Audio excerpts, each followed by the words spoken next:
All right, welcome to yet another episode of Founders Lounge, where we meet the real disruptors. And today we have a personality who has come all the way from Canada to join us here, Mr. Abhinav Dwivedi, founder and managing director, Progressive Financial Ventures, Inc. Thank you so much, Mr. Dwivedi, for being with us on this episode. Thank you for having me, Ruhail. 2 years have been really tough for all the sectors. You look at the startups in India, abroad, everywhere. And Canada, of course, had its own story of COVID, Give me a sense of how the last 2 years have been as a startup founder. How have you dealt with that crisis? Well, they've been challenging to start with, and that is because there is no historical data or modeling available to business community anywhere in the world for COVID. So in times of crisis, every entrepreneur, and irrespective of the geographical location, I think they will first take shelter with what the historical data is and what models can they apply to sort of salvage the situation, right? In this case, unfortunately, there is none available. Right. It's a first. So I would say the first 6 months were very, I would say they were in a zone where there was so much unknown that we didn't know how to respond. Because you can only respond as an entrepreneur once you know the customer behavior. Right. But the customer themselves didn't know their behavior at that point. So there was no data to collect. So what we did was we obviously, salvaged whatever we could in the circumstances. But more importantly, I think in times of the absolute unknown, you have to go back to the drawing board. True.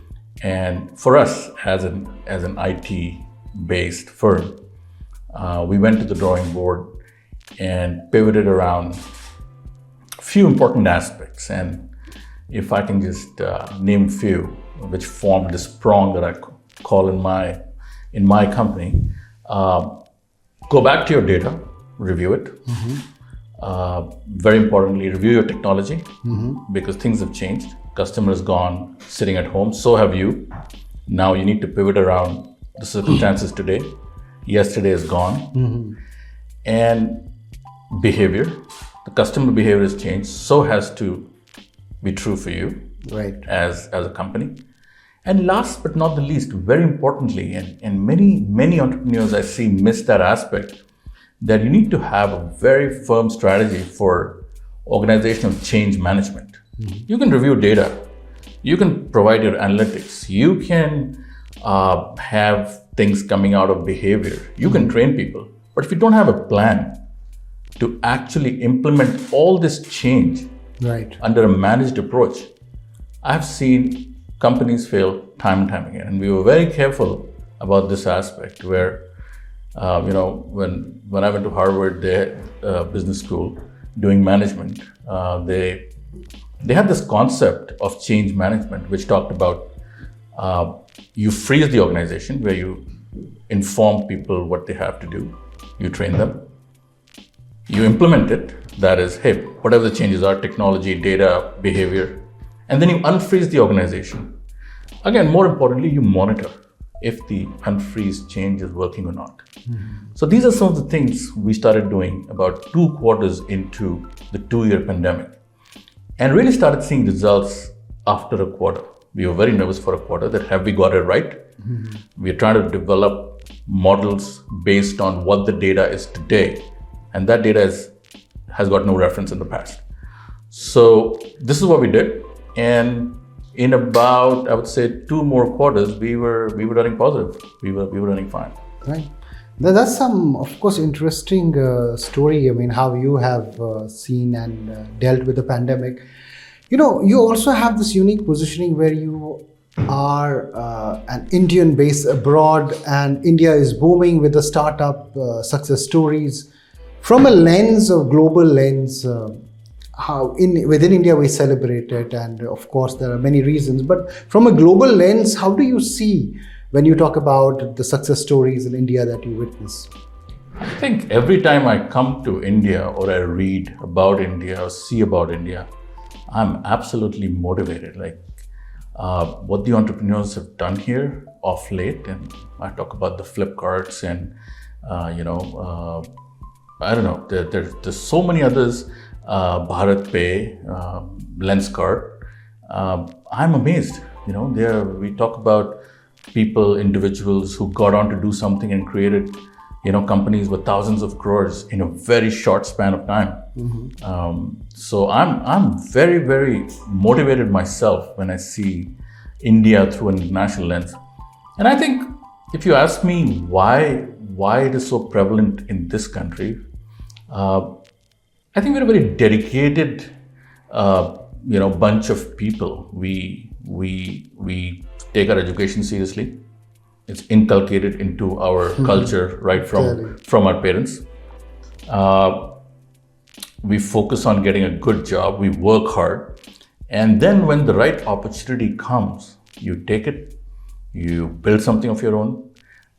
You ride through the challenges. You don't give up. And yeah, some are going to fail, but that doesn't mean they cannot start again, right? But I'm absolutely enthralled and motivated. I'll say that again when I see the Indian entrepreneurs of late and the budding, startups who will be something tomorrow, may not be anything today. Right. So I'm all in for India. There's also one thing that has happened with this success story that we see around, across metros, non-metros, tier 2, tier 3 cities, is that everyone is getting into the space of a startup now. What has also happened is many critics say that it has become a valuation game for a lot of people. They're just valuating, selling it. Now, the true reason was disrupt and create social impact. Do you sometimes feel entrepreneurs miss that fact? And being a successful entrepreneur, how can they stay on course that the social impact part has to stay? I think the social impact part is very important now. It's a matter of values. It's a matter of your business mission statement. That do you really care about that aspect of the society? But as an entrepreneur, I can say only that every time we do something, every time we make a change, whether we want to call it disruption, whether you want to call it, velocity of my business moving ahead, different terms, but same sort of meaning. And I think the social responsibility and the impact, every action that we do is a must, because you can create an organization that is a monster in terms of top line, in terms of bottom line. But sooner or later, I can tell you that the customer is actually going to watch you from the lens of how responsible you are, not only socially, operationally, right, towards the environment. Like today, brand perception is everything. Like social responsibility is just one aspect of that whole picture. Right. So one thing you have to concentrate on is your core business, which absolutely has to run for the cash flow and the profitability. But the footprint it's leaving on the environment, on the socio-economic space, on how you're doing operationally, what practices do you have? What do you do when you get into some really tough situations? Do you take the shortcut, or do you actually maintain your integrity and still forge ahead with what your value statement is? Right. Absolutely. So it brings me to this question. We are just celebrated Women's Day, and another part which critics say, I'm talking about India, but I want your global perspective here, that there's gender discrimination in the startup world, and we don't see that in India they talk about, but is this India-specific phenomena? How you've seen around, you've seen startups across the world. Is it just limited to India, or is it a thing that is resonating across and needs to be addressed? I think it's resonating across. The intensity may be more in India, and that's why it is a topic very discussed, very written about, but some element of discrimination by sex exists in every society.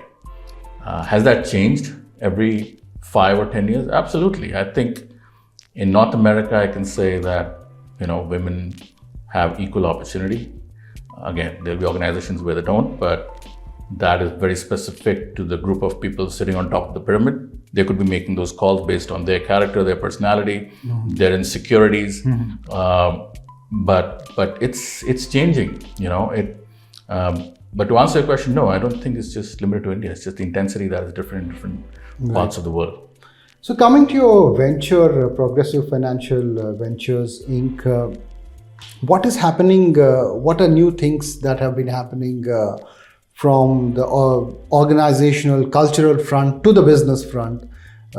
What is lined up? Could you just share some part Sure. of that? So the last time we met, Ruhail, we were not doing any digital transformation.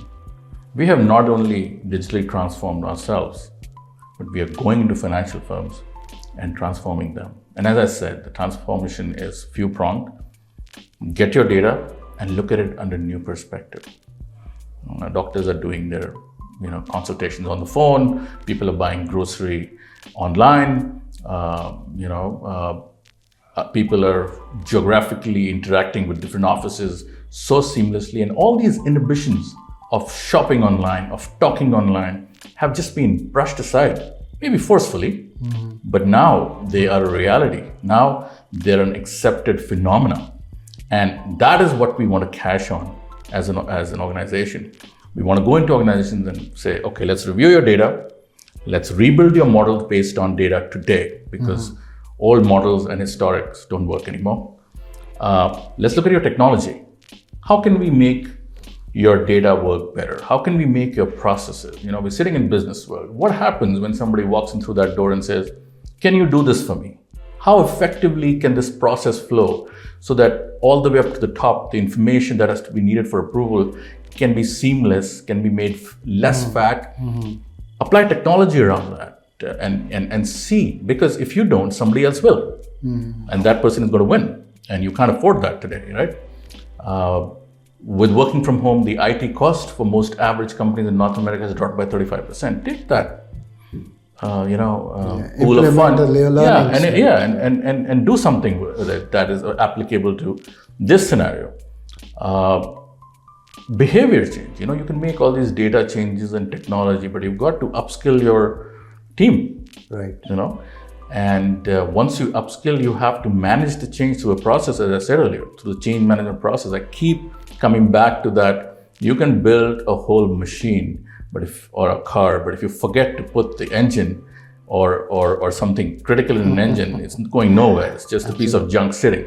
So you have to really plan how it actually rolls out. And that, according to me, is organizational change management. So that's another aspect. We go into organizations to do that. We've got some phenomenal feedback, not only from financial firms, but we now go into regulators of sectors like banking, like insurance, pension funds, healthcare. We would go in, we would look at everything, we would build their models, we could enhance technology, we could build a plan for change management. And once all this is planned for, we take approvals and the project cost is set, we go and execute it. Now, it could be something as small as 3 months, it could be something as big as 4 years. So we've found a lot of momentum in that space because everybody needs it. You cannot walk into this door and say, I'll behave like I was to behave 2 years ago at Businessworld. No, I don't think so. I think you yourself as an organization have changed the way, because it's a very agile environment today. You can't answer a customer. The same set of responses. Yes, absolutely. You can't tell a customer, I'm driving to office anymore. No, you work from home. Just do my work now. So it has become very agile, and that has to be inculcated in the culture of your company. And these are the few things we do by going in and enhancing. So there's a couple of more questions. One is, what is your vision for the next 2 years? Where in terms of business, and how integral is India as part of your business? India is always integral. I have customers here. I have customers globally. I'm a true patriot. I will never not have customers here. But India is not any different when it comes to what I offer. India is different in the way I'm going to handle the customer. I'm going to know, and a good thing that I'm born here. I understand the culture. I understand the impediments. I understand my hurdles. But my core competency remains the same. I'm offering my product, whether it's you want to enhance your trading platform, you want to be regulatory compliant in financial firm, you want to digitally transform. That rack of products does not change. What changes is when I go into a country and I understand how the customer works. What is the SLA? What is the expectation? Does this typically customer in this country need more hand-holding? They like that. Or in some countries, they'll be more independent, quicker than others, and so on and so forth. So these are the nuances that you have to play with.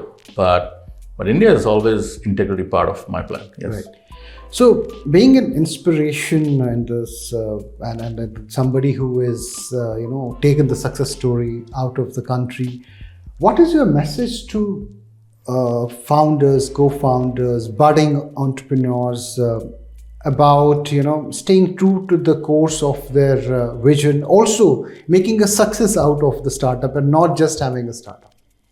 Well, the most important thing is that just don't get into business because your friend told you to. That's the first thing, right? Make sure your research is good enough that there is a need. You have to work around a need. It's very, very rare that you're able to create a need. Apple was able to create a need for smartphones when Nokia was hitting the roof. But that takes revolutionization and a lot of capital. When I talk about budding entrepreneurs, I don't just mean everybody who's capital intensive. I may have a good idea or a good thought that I think will enhance something in a particular sector. Do your research. Find out how deep the need is. Sometimes we go build, a robot and then we put it somewhere and somebody walks up to you and says, "It's not needed here. I have 50 people standing here for free." That costs less than what you built and the maintenance cost, right? So research,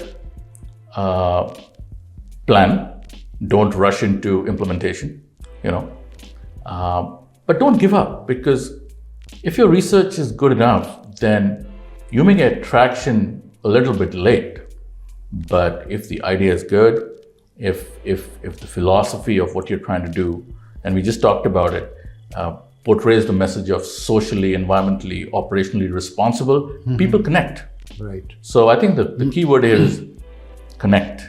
Don't do things in isolation. Once you've done your research, try and spread the word and get a feel of if what I'm trying to do has enough room for traction. And if not, pivot. I always tell people in my trading side of things that don't get married to your stocks. Just because you should own Reliance or Apple or Amazon, even if they are falling towards the floor from a cliff, you can sell and then buy them back. People get married to their stock. So don't have emotional attachments to something that was an idea in your mind. Pivot. You might start with X, but you might finish with X plus 2Y. But that's fine. Right. Because your journey taught you to, and that is the formula for success. Wonderful, Mr. Dwivedi. Thank you for talking to us on this episode of Founders Lounge. Some great takeaways. I'm sure we'll have questions on this and we'll come offline and share it with you again. Thanks once again for joining us. Thank you, Ruhail. It's always a pleasure talking to you. Thank you.